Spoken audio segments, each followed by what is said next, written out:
Juna melajukan mobilnya seperti orang kesurupan. Jika saja dia hanya sendirian, mungkin Juna memilih untuk serang balik. Tapi saat ini dia membawa Reza. Juna tak boleh gegabah dan bisa mengancam keselamatan Reza. Motor itu tak tinggal diam, dia terus mengikuti. Dor, ah sial, ucap Juna. Mereka membuat mobilku lecet. Makanya lebih cepat Juna. Kau pegang setir Reza, aku mau nembak balik. Biar mereka tahu aku ini militer. Aduh, gimana ini nyupir dari samping. Yang penting terus maju dan tak nabrak Reza. Juna melepaskan tangannya dari setir setelah Reza siap. Juna membuka jendela di sisinya. Juna mengambil ancang-ancang. Tembak Juna, tembak, teriak Reza. Dor, dor, dua tembakan Juna terlontarkan. Satu motor tampak oleh menandakan tembakan Juna ada yang kena.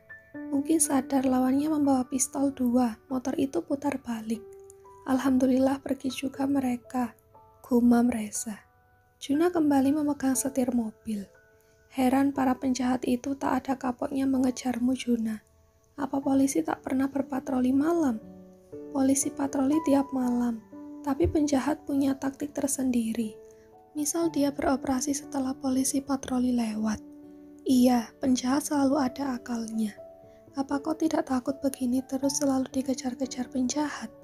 Mungkin penjahat ini salah satu komplotan Alejandro atau Erika. Inilah resiko dari pekerjaanku. Jadi mau gimana lagi? Hadapi karena jika kita melemah, mereka akan semakin menindas kita. Syukurlah kalau kau berpikiran begitu. Tapi saranku jika malam hari, kalau bisa kau jangan keluar rumah sendirian. Minimal ajak aku. Juna tertawa mendengar tawaran Reza. Kau sudah menikah, masa mau aku ajak terus? Lagi pula kau bisa apa cuma nambahin pening saja, teriak tak karuan. Jika tadi tak ada kau, pasti aku putar balik tadi mengejar mereka. Gitu amat jawabnya, setidaknya aku setia kawan Juna. Reza tersenyum melihat Cinta yang sudah tertidur pulas. Tadi sengaja Reza membawa kunci cadangan kamar agar tak mengganggu Cinta saat tidur. Dirapikannya selimut agar menutupi tubuh Cinta. Reza merapikan rambut Cinta yang menutupi wajahnya. Terima kasih ya Allah, Engkau mengirimkan dia ke dalam hidupku. Tangan Reza bergerak diusapnya perut Cinta. Sehat-sehat ya nak, jangan bikin mamimu mual-mual berlebihan. Keadaan perusahaan Sky Corporation semakin carut-marut, kepala Reza semakin berdenyut. Reza meminta Hisham membawa daftar karyawan. Tak tega rasanya, tapi tak ada jalan keluar lagi. Ya Allah, aku bahkan tak bisa mencoret satu nama pun untuk dipecat. Mereka sudah terbaik semua. Umpat Reza sambil memijat kepala. Sabar Reza, apa tak ada jalan keluar lain? Aku lihat konsumen yang bertahan sekarang itu konsisten loh. Selalu ada pengiriman tiap hari atau paling lambat 3 hari sekali. Iya, aku tahu. Tapi penghasilan segitu tak cukup untuk memenuhi pengeluaran untuk gaji karyawan saat ini. Karyawan kita masih terlalu banyak dengan kerjaan kita yang sedikit ini. Itu artinya jika kau mau menyelamatkan karyawan, kau harus cari beberapa konsumen baru. Nah, Reza menunjuk muka Hisham. Memang itu masalah terbesarnya. Cari konsumen itu susah. Hening. Baik Hisham ataupun Reza diam saja. Dulu sebelum bekerja di sini, Kak Hisham bekerja di mana? Di TT. Apa tuh? The Thompson. Itu pengusaha yang kasih mobil Ferrari kemarin padamu. Ah, kalau itu mah sudah konsumen kita. Bantu aku cari konsumen baru. Perusahaan Sky semakin pailit. Lalu, dia ingin melakukan pemecatan kembali, tapi dia tak tega. Tuan Thompson tertawa. Dia terlalu pakai hati. Terkadang kita perlu sedikit kejam untuk bertahan. Jadi sekarang apa yang dia lakukan? Dia sedang berusaha mencari konsumen baru agar keuntungan bisnis bisa menutupi gaji karyawan. Oke, terima kasih informasinya. Tuan Thompson kembali meneruskan pekerjaannya. Menatap berkas-berkas. Kenapa Tuan tak bantu saja dia? Kasihan. Dia dipaksa menanggung beban yang berat. Dia masih terlalu muda untuk menghadapi permasalahan sebesar ini. Biarkan saja. Dia butuh momen untuk belajar. Jika Kaisan tak masuk penjara, dia masih bertahan di zona nyamannya, dan otaknya malas berpikir. Tapi bagaimana jika perusahaannya bangkrut? Tuan Thompson terdiam. Sebagai orang tua ada rasa kasihan yang mengaliri hati. Tolong kau hubungi Mr. Andreas. Dia juga banyak mengirim produk-produknya ke beberapa negara. Oke. Reza tersenyum sesaat menutup telepon dari Mr. Andreas yang meminta Sky Corporation menghandle semua pengiriman barang produksinya ke beberapa negara. Alhamdulillah ya Allah, rezeki datang dari arah yang tak terduga. Gumam Reza penuh syukur. Alhamdulillah segala niat baik insya Allah akan berjalan lancar, ucap Hisham. Reza menatap jam tangan. Kak Hisham ada janji makan nggak? Ada. Oh, ya udah aku makan di kantin bawah saja, ucap Reza. Reza keluar dari ruangannya lebih dulu meninggalkan Hisham. Reza memencet lift turun. Kebetulan ada 2 karyawan wanita yang juga ikut lift itu. Tak pernah Reza menatap atau melirik sedikit pun. Malah Reza sejak tadi sengaja memutar-mutar cincin kawinnya. Tak perlu gitu juga Reza. Semua karyawan kantor sudah tahu kalau kau udah laku. GR amat. 2 karyawan wanita itu membungkuk sedikit mempersilahkan Reza keluar duluan saat lift terbuka di lantai 1. Siang Pak Reza, sapa Pak Budiman yang kebetulan ada di dekat lift. Siang, mau makan di kantin ya? Tanya Pak Budiman saat Reza membelok ke arah kantin. Sudah tahu nanya, kalah amat sih. Reza menoleh pada security yang paling menguji kesabarannya di muka bumi ini. Tapi anehnya saat dia menyeleksi ada rasa tak tega memecat Pak Budiman. Jangan katakan kau ada rasa Reza. Udah deh Pak, jangan ngajak ribut terus. Nanti ada orang yang salah paham dengan hubungan kita. Kita seperti pasangan yang sedang marahan ya. Ucap Pak Budiman sengaja karena dia melihat Cinta berdiri di belakang Reza. Makanya jangan ajak berantem terus agar so sweet. Mas Reza, panggilan Cinta yang disertai nada kesal membuat Reza berbalik. Dek, Cinta berbalik terlihat Cinta membawa wadah makan. Reza langsung mengejar.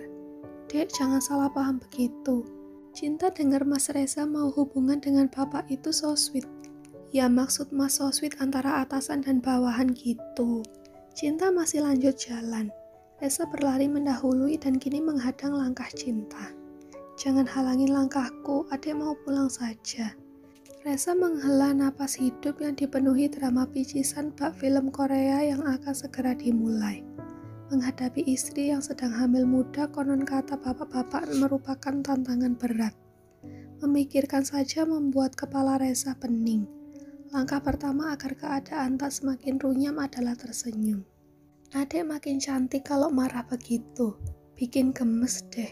Reza mencubit pipi Cinta kanan kiri. Sini duduk biar marahnya bisa lama dan afdol. Kan pegel kalau marahnya sambil berdiri begitu. Reza merengkuh pinggang Cinta dan mengajak Cinta duduk di lobi kursi yang paling sudut. Cinta hanya bisa menurut dan duduk di kursi yang ditunjuk Reza. Harusnya adik telepon dulu tadi jika ingin kesini. Memangnya kenapa? Aku kan tahu Mas kerjanya di sini atau Mas sering makan dengan bapak tadi. Astagfirullahaladzim, Mas anggap Pak Budiman itu seperti orang tua sendiri. Jadi obrolnya begitu, manis. Terus kenapa adik harus telepon dulu kalau mau kesini? Mau sering makan di luar, untung hari ini mau makan di kantin, jadi kita bisa ketemu. Ya, lain kali adik telepon dulu. Hari ini Mas jangan makan di kantin. Adik udah masak tadi. Kita makan bersama ya. Reza tersenyum. Senang hatinya sejak hamil, Cinta makin perhatian padanya. Adik mau makannya di mana? Di ruangan Mas saja atau di kantin saja biar rame? Ya udah, ayo ke kantin. Mereka berdua ke kantin. Demi Cinta, Reza rela menahan lapar sebentar. Reza meraih wadah makan yang diletakkan Cinta di atas meja. Lalu tangan yang satunya menggandeng tangan Cinta. Gedung perusahaan milik Papa Gibran besar ya. Tak jauh beda dengan punya Papa Herman. Reza menatap betapa banyaknya karyawan di kantin. Reza menarik tangannya dari genggaman tangan Cinta, dan kini berganti dengan merangkul Cinta. sengaja agar semua karyawan baik wanita ataupun lelaki tahu betapa setianya seorang Reza. Dan otomatis semua karyawan tahu kalau dulu Reza sering meledek Kaisan bucin. Sekarang dirinya pun jadi bucin sejati. Di kantin mereka duduk berhadapan. Reza membeli 2 gelas minuman untuk mereka. Bukan hanya Reza, tapi Cinta pun tampak bahagia bisa makan siang bersama. Adik kesini diantar sopir atau nyetir sendiri? Dek, kamu gak boleh keseringan nyetir. Kalau adik mau makan siang, mas bisa pulang ke rumah. Gak apa mas, adik suntuk di rumah gak ada kerjaan. Papa ngasih cuti sama Cinta selama hamil. Reza tertawa, ternyata mertuanya lebih protektif pada kandungan Cinta. Mas, kok orang pada ngeliatin kita sih? Tanya Cinta. Mas punya mantan ya di kantor. Kan mas sudah pernah bilang sama adik kalau mas tak pernah pacaran. Tapi kalau wanita yang suka sama mas banyak. Mungkin mereka lihat karena kagum sama kecantikan kamu. Cinta diam saja. Itu menandakan bahwa Reza pintar membuat alasan ataupun alibi. Mas, adik mau ke toilet dulu ya. Cinta berdiri dari duduknya. Melihat Cinta berdiri, Reza pun ikut berdiri. Mas antar ya? Gak usah, aku bisa sendiri. Tak apa, mas antar aja. Mas, Cinta bukan anak TK. Dek, mas khawatir, nanti kamu jatuh di dalam gimana? Sambil kesal, Cinta berjalan ke arah toilet yang diikuti Reza. Selagi berjalan, Reza balas tatap orang-orang yang tadi menatap Cinta. Reza menunggu Cinta agak jauh dari pintu toilet. Sementara di toilet, Cinta menyunggingkan senyum saat berpapasan dengan karyawan wanita lainnya. Cinta langsung memilih bilik kosong. Tak lama Cinta mendengar beberapa wanita berbincang-bincang. Sebenarnya Cinta tak akan tertarik jika obrolan itu tentang orang lain. Tapi saat nama Reza disebut, Cinta jadi menajamkan pendengarannya. Itu tadi istrinya Pak Reza ya? Iya, cantik kan, dia anak Pak Herman Arianto. Pengusaha yang terkenal itu. Pantes Pak Reza tak pernah melirik karyawan wanita manapun. Padahal karyawan di sini banyak yang cantik kok. Pak Reza tuh cakep banget lagi. Muka bule tapi sayang gayanya selangit. Iya, gak ada ramah-ramahnya sedikit pun. Senyum aja jarang. Cuma sama Pak Budiman dan Pak Hisham dia ramah. Tapi tadi sama istrinya senyum terus manis pula. Gila, terlihat ganteng banget. Rasanya mau aku foto tadi, tapi sayang sedang sama bininya. Kenapa sih yang ganteng harus sudah punya bini? Pak Kaisan pula, dan bentar lagi Pak Hisham juga mau nikah. Cinta menarik napas lega. Setelah suara-suara itu tak terdengar lagi, Cinta tersenyum. Baru kali ini dia selama itu di toilet, ternyata toilet bisa menjadi tempat untuk mendapatkan informasi walaupun tak bisa bertanya. Dek Cinta, kamu masih di dalam. Cinta mengerjapkan mata. Suara ini, suara yang amat dikenalnya. Ternyata Reza masih menunggunya di luar. Kembali Cinta tersenyum, hatinya tak pernah meragukan cinta dari Reza untuknya. Kenapa sih mas teriak-teriak begitu? Malu dilihat orang. Rasa khawatir mas lebih besar daripada rasa malu. Habis adik lama banget, mas jadinya khawatir. Romantisnya Reza. Makasih ya, ucap Reza sambil mengusap puncak kepala Cinta. Mas, hari ini pulang jam berapa? Sama seperti biasa, gak lembur kok. Pak Budiman keluar dari mobil Cinta yang baru saja dia bawa dari tempat parkir. Pak Budiman turun dari mobil dan membiarkan pintunya terbuka. Melihat Cinta yang masih diam saja, Reza merangkul Cinta sambil menarik Cinta mendekati mobil.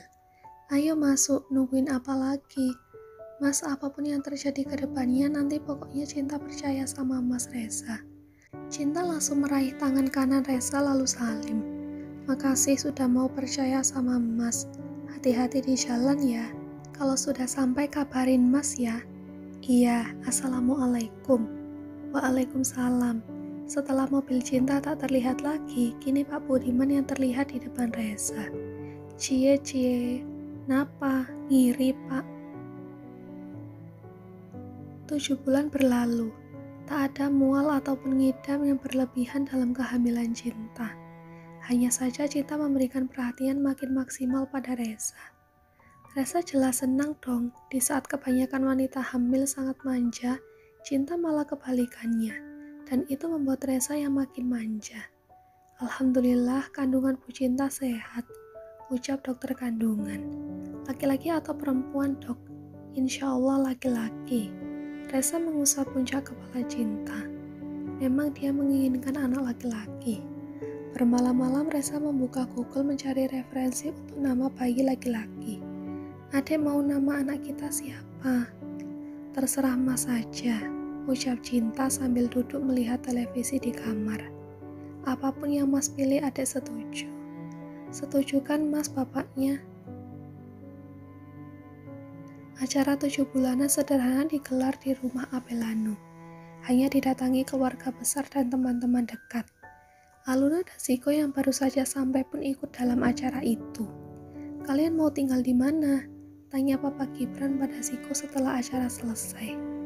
Insya Allah di apartemen milik Ziko, agar Ziko lebih dekat ke kantor. Baguslah kalau begitu, Papa senang kau bekerja di perusahaanmu yang dekat dengan rumah Papa. Jadi Aluna bisa sering-sering main ke sini. Malam ini tidur di sini dulu ya, Mama masih kangen sama Aluna, ucap Mama Santi. Aluna melirik pada Ziko, karena dia tak bisa ambil keputusan sepihak. Ziko mengulas senyum. Boleh, ucap Ziko. Malam hari, karena banyaknya tamu membuat Resa sedikit makan saat acara 7 bulanan tadi. Akibatnya dia tak bisa tidur karena perutnya berbunyi. Dilihatnya Cinta sudah tertidur. Walaupun Cinta masih mau memasakkan mie kuah untuknya, tetap saja Resa tak tega. Resa menuju dapur, enaknya mie kuah sudah terbayang-bayang. Langkah Resa terhenti saat melihat Aluna ada di dapur. Tanpa bisa menghindar, ternyata Aluna telah melihat keberadaan dirinya. Kak Resa lapar ya? Iya. Sama, aku kangen sama mie kuah. Di Amerika rasanya berbeda. Kok bisa ya jadi beda padahal mie Indonesia juga ada di sana? Entahlah, aneh memang. Tanpa sengaja tangan mereka sama-sama terangkat ingin mengambil mie kuah di lemari atas. Mata Resa menajam saat lengan gamis Aluna sedikit turun. Ada luka bekas lecutan terlihat. Tanganmu kenapa Aluna? Tidak apa-apa. Aluna langsung mengambil 2 mie kuah, lalu menurunkan lengan gamisnya. Aluna memasaknya sekalian ya. Kakak tanya tanganmu kenapa? Suara Resa meninggi. Tak sengaja kena setrikaan. Jangan bohong kamu. Benar kak, sejak kapan adikmu ini suka bohong? Aluna mengulas senyum pada Resa untuk mendukung ucapannya agar Resa tak khawatir padanya. Tapi Aluna sedari senyum itu merembas hati seorang suami dan sedari tadi diam-diam memperhatikannya dalam remang. Ternyata kalian berdua masih ada rasa. Mas, bangun mas.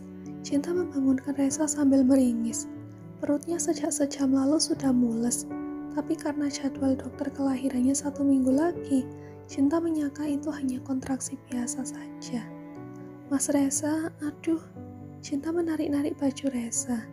Ada apa, dek? Perut adek mules nih. Adek gak tahan. Apa mau melahirkan ya? Sepertinya iya. Sakit, mas. Kita ke rumah sakit ya. Cinta mengangguk. Resa segera beranjak ke kamar mandi untuk cuci muka. Setelahnya, Resa meraih tas pakaian bayi yang sudah disiapkan mamanya Cinta. Dengan pelan Resa menuntun Cinta keluar kamar.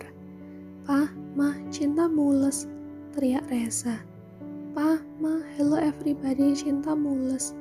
Nenek Rindu yang keluar lebih dulu mengetuk kamar mama papanya Cinta. Nek, katakan pada papa dan mama, Resa pergi duluan. Ya, kami akan menyusul. Hati-hati di jalan, ucap Nenek Rindu. Dengan hati-hati, Cinta duduk di kursi mobil. Resa memilih pakai mobil Cinta karena mobil buntutnya tak bisa terlalu kebut. Karena was-was, Resa menghubungi Juna. Sapa Juna dengan mata terpejam. Juna, tolong papasin aku. Papasin gimana?